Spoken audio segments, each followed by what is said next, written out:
பள்ளிக்கூட வயசுல அந்த பழைய நினைப்பு மனசுல வயக்காட்டு வரப்புல நாங்க வாழ்ந்தோம் ஒரு சொர்க்கத்துல.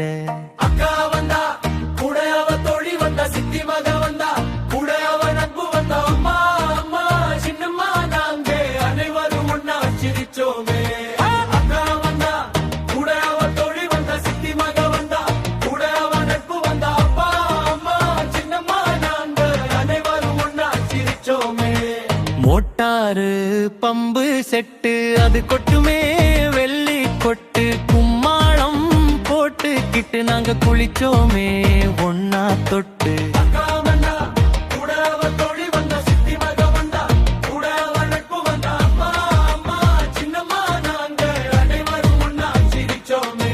அக்கா வந்தா கூட அவ தோழி வந்தா, சித்தி மக வந்தா கூட அவ நட்பு வந்தா, அப்பா அம்மா சின்னம்மா நாங்க அனைவரும் ஒன்னா சிரிச்சோமே.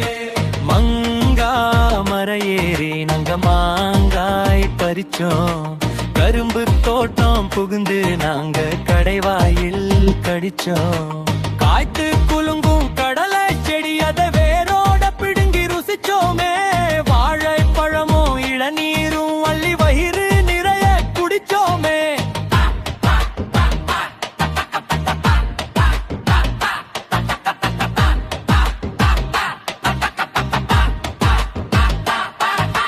கிணத்து மேட்டுல உட்கார்ந்து நாங்க தூண்டில் போட்டு ரசிச்சோம். துள்ளுற மீனை பிடிச்சு அங்க சுட்டு சுட்டு புசிச்சோம்.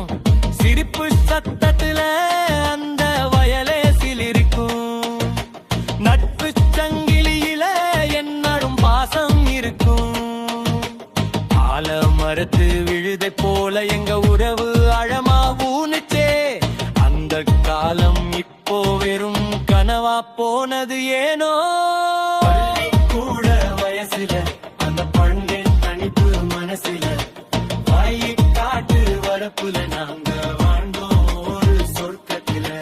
அக்கா வந்தா கூட அவ தோழி வந்தா, சித்தி மக வந்தா கூட அவ நட்பு வந்தா, அப்பா அம்மா சின்னம்மா நாங்க அனைவரும் ஒன்னா சிரிச்சோமே. அக்கா வந்தா கூட அவ தோழி வந்தா, சித்தி மக வந்தா கூட அவ நட்பு வந்தா, அப்பா அம்மா சின்னம்மா நாங்க அனைவரும் ஒன்னா சிரிச்சோமே. பள்ளிக்கூட வயசுல அந்த பழைய நினைப்பு மனசுல வயக்காட்டு வரப்புல நாங்க வாழ்ந்தோம் ஒரு சொர்க்கத்துல. காட்சி அமைப்பு குளியல் காட்சி. மோட்டார் பம்ப் செட்டில் இருந்து தண்ணீர் கொட்ட ராசுவும் அவனது தோழர்களும் அக்கா மற்றும் சித்தி மகளுடன் சேர்ந்து ஒருவர் மேல் ஒருவர் தண்ணீரை ஊற்றி குடிப்பது ஸ்லோ மோஷன் காட்டப்பர்.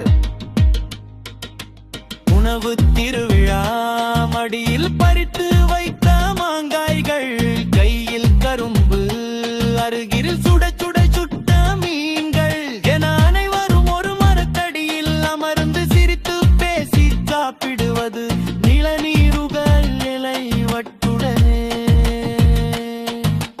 பள்ளிக்கூட வயசுல தார தொருக்கு மனசிலும் வயலின் மேத்திரு மடப்புல நாங்க வாழ்ந்தோம்